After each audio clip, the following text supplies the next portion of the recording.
Her words landed on me like a silent storm, quiet yet devastating. I'm not content anymore. There was no fiery argument, no grand explanations. Just those simple, heavy words carrying the weight of all that had been left unsaid between us. I searched her eyes, pleading for clarity, desperate to understand what had shifted, what I could do to mend the fracture in our bond. But she only sighed, a tired, distant breath, a faint shrug that spoke more than words ever could. I need time, she murmured, vague and fragile. Instead of begging, instead of chasing after someone who seemed unsure of herself and uncertain about us, I made a choice that changed everything. I let her go.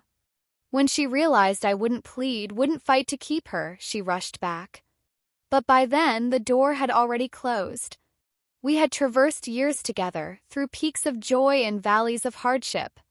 I had always believed our connection was unbreakable, that our roots ran deep and steady beneath every storm. Yet one evening, without warning, she sat me down and said, "I'm not happy anymore." My heart raced, questions flooding my mind. Had I done something wrong?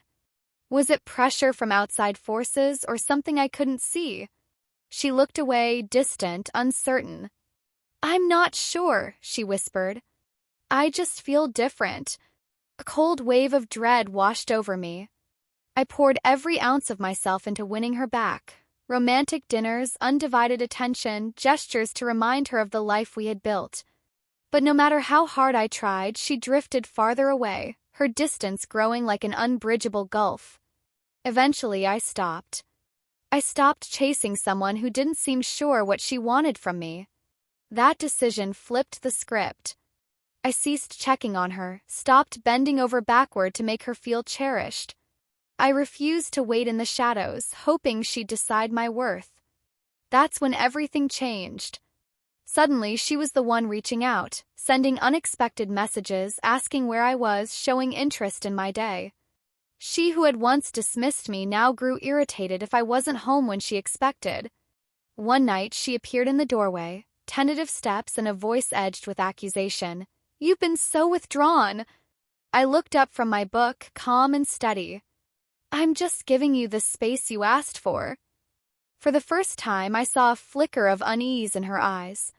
She had expected me to fight for her, to beg and prove my worth. But I was done. I was moving forward without her, and it shook her.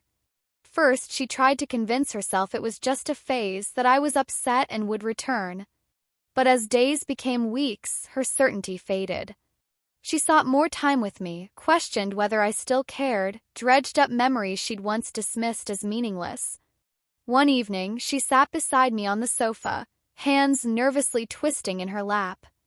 "Do you still love me?" she asked, her voice barely a whisper. I met her eyes, unwavering.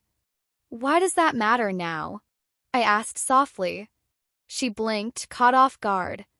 "I just feel like we're growing apart," she admitted. I let out a soft laugh. "You asked for space.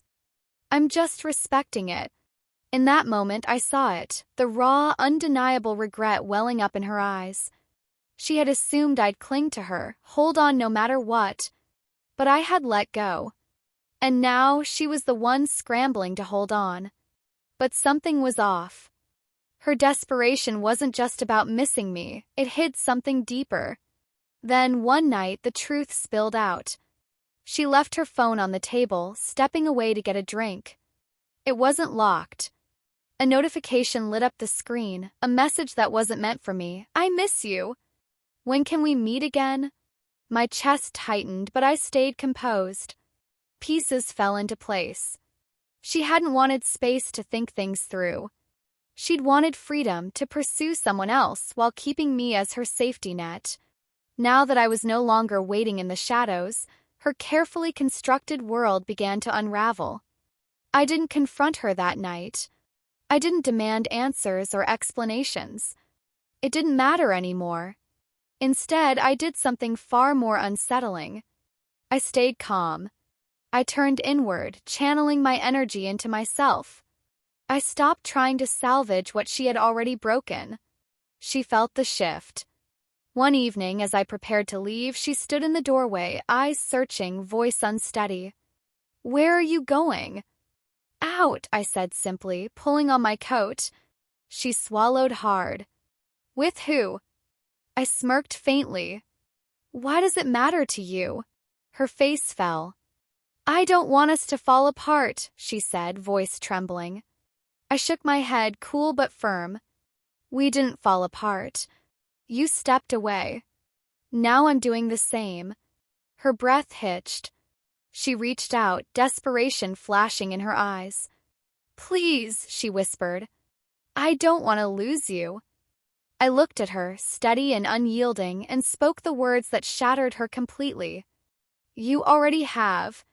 With that, I turned and walked away for good. She stood there, motionless, lips parted as if to call me back, but for the first time her words held no power over me. I grabbed my keys and stepped out the door, never once glancing back. As I walked into the night, I heard her voice break through the silence. Wait, please, just talk to me. But there was nothing left to say. She had her chance. She had made her choice, and now she had to live with it. Her sobs echoed behind me, but I did not hesitate. For the first time in years, I felt free, unburdened by the weight of her indecision, her betrayal. She remained trapped in that house, stuck in a moment she could never undo. She sent messages, made calls, desperate to mend what she had broken, but I never responded. 'Cause I had uncovered the truth. She hadn't wanted space. She had wanted options. The security of my love while chasing something else. And when that illusion shattered, she thought I'd still be waiting. But I wasn't. I was gone.